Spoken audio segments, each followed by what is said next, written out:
Les autorités de la capitale somalienne Mogadiscio recherchent un guichetier qui est accusé d'avoir volé plus d'un demi-million de dollars dans les coffres de la Banque centrale. Moriadine Mohamed Hassan est l'objet d'une intense chasse à l'homme en Somalie. Cependant, le gouverneur de la Banque centrale dit que l'incident n'aura pas de sérieuses conséquences pour l'économie nationale.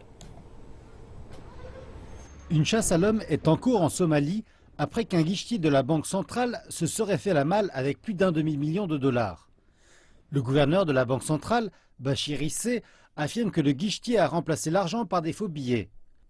Comment il a pu orchestrer cela laisse beaucoup de gens perplexes.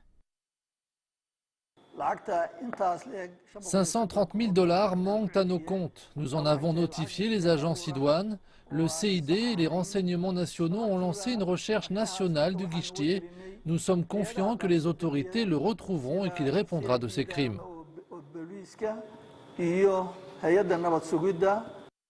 L'incident est le premier du genre en Somalie et intervient à un moment où la Banque centrale recevait une aide croissante de la Banque mondiale et du FMI.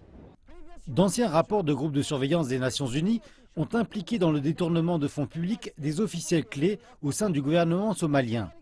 Mais le gouvernement a condamné cet incident et le gouverneur de la Banque centrale affirme fermement que les institutions financières somaliennes demeurent fortes.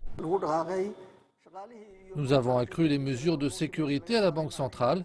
Nous avons suspendu tout le personnel faisant l'objet d'une enquête et nous avons notifié nos partenaires financiers, la Banque mondiale et le FMI.